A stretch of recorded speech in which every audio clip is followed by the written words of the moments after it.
Let me tell you a story. It goes back 200 million years. It's the story of the neocortex, which means new rind. So in these early mammals, because only mammals have a neocortex, rodent-like creatures, it was the size of a postage stamp and just as thin, and was a thin covering around their walnut-sized brain. But it was capable of a new type of thinking. Rather than the fixed behaviors that non-mammalian animals have, it could invent new behaviors.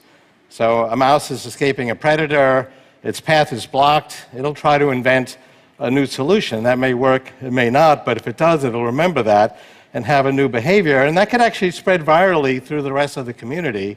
Another mouse watching this could say, hey, that was pretty clever going around that rock, and it could adopt a new behavior as well.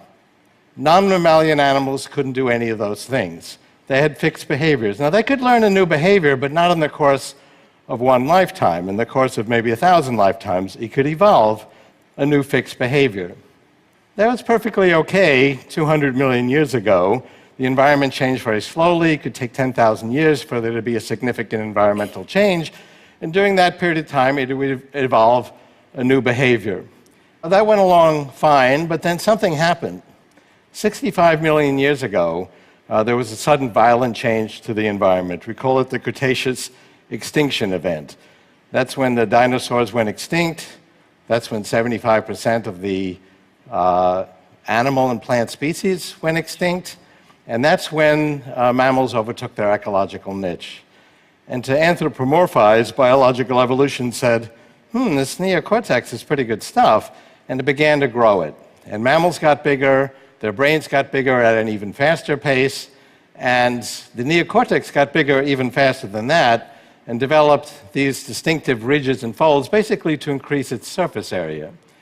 If you took the human neocortex and stretched it out, it's about the size of a table napkin, and it's still a thin structure. It's about the thickness of a table napkin. But it has so many convolutions and ridges, it's now 80% of our brain. And that's where we do our thinking. And it's the great sublimator. We still have that old brain that provides our basic drives and motivations, but I may have a drive for conquest, and that'll be sublimated by the neocortex into writing a poem or inventing an app or giving a TED talk. And it's really the neocortex is where the action is. 50 years ago, I wrote a paper describing how I thought the brain worked, and I described it as a series of modules. Each module could do things with a pattern. It could learn a pattern, it could remember a pattern, it could implement a pattern. And these modules were organized in hierarchies, and we created that hierarchy with our own thinking.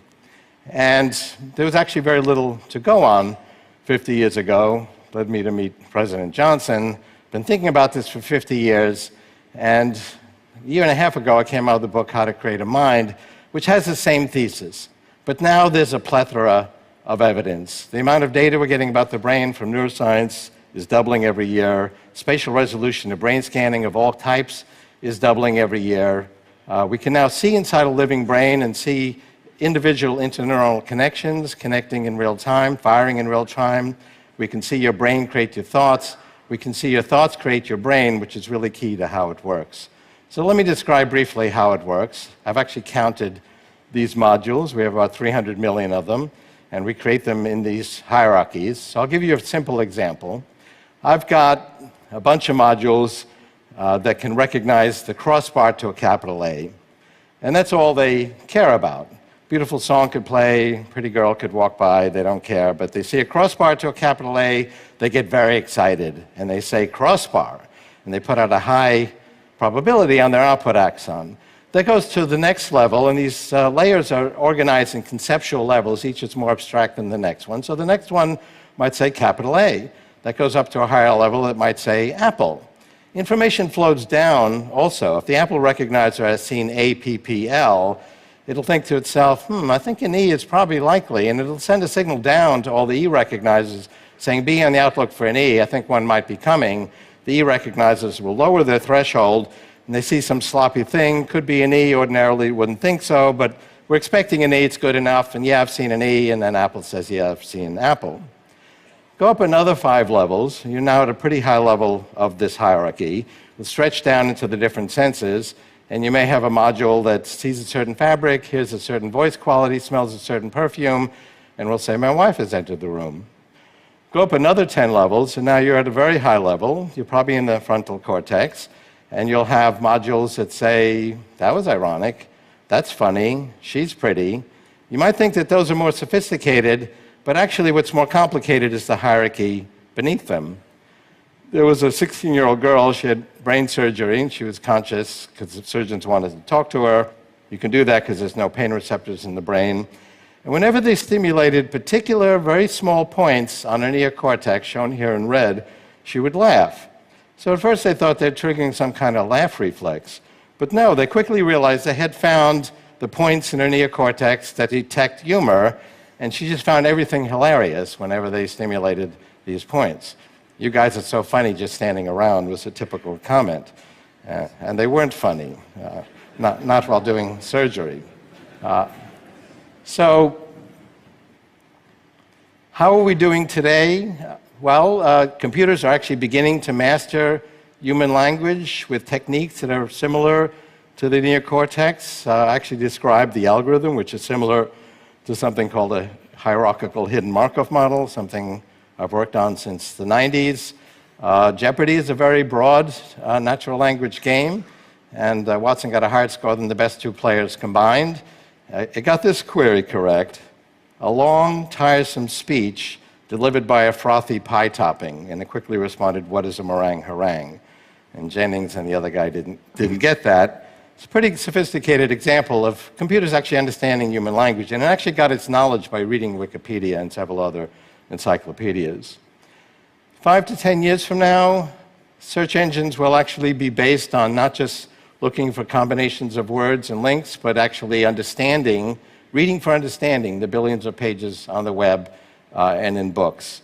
So you'll be walking along and Google will pop up and say, Mary, you expressed concern to me a month ago that your glutathione supplement wasn't getting past the blood-brain barrier. Well, new research just came out 13 seconds ago that shows a whole new approach to that, a new way to take glutathione. Let me summarize it for you. 20 years from now, we'll have nanobots, because another exponential trend is the shrinking of technology. They'll go into our brain, through the capillaries, and basically connect our neocortex to a synthetic neocortex in the cloud, providing extension of our neocortex.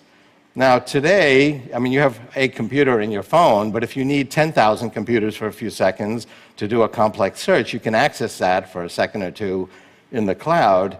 In the 2030s, you need some extra neocortex. You'll be able to connect to that in the cloud directly from your brain. So I'm walking along, and I say, oh, there's Chris Anderson. Oh, he's coming my way. I better think of something clever to say. I've got 3 seconds.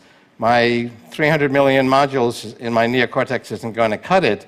I need 1 billion more. I'll be able to access that in the cloud. And our thinking then will be a hybrid of biological and non-biological thinking. But the non-biological portion is subject to my law of accelerating returns. It will grow exponentially.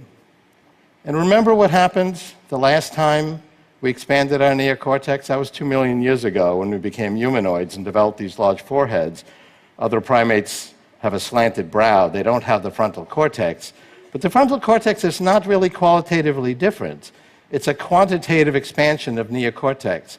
But that additional quantity of thinking was the enabling factor for us to take a qualitative leap and invent language and art and science and technology and TED conferences. No other species has done that. And so over the next few decades, we're going to do it again. We're going to again expand our neocortex, only this time it won't be limited by a fixed architecture of enclosure. It'll be expanded without limit. That additional quantity will again be the enabling factor for another qualitative leap in culture and technology. Thank you very much.